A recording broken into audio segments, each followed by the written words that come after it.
Welcome to Questrade. In this video, we'll show you how to use the News and Insight widget in your Edge Desktop app. The News and Insight widget aggregates up-to-date news from around the market and can be used to focus on news coming out for a single company.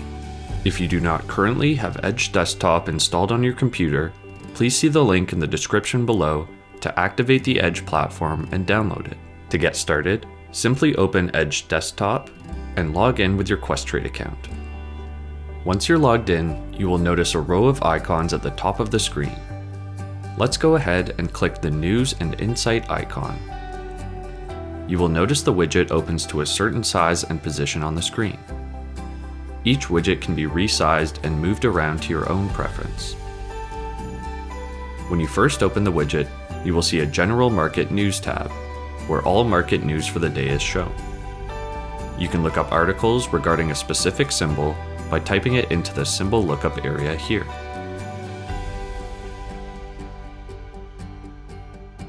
You can add additional symbol tabs to conveniently switch between symbols at the top.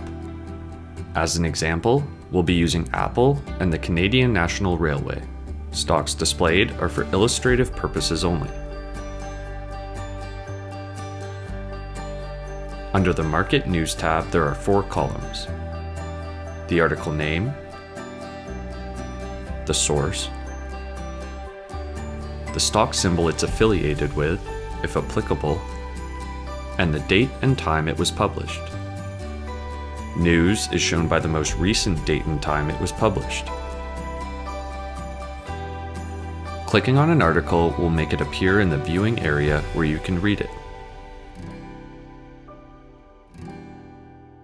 We hope you found this video helpful. For more informative videos on how to navigate your Questrade Edge desktop, please check out the other videos on our YouTube channel.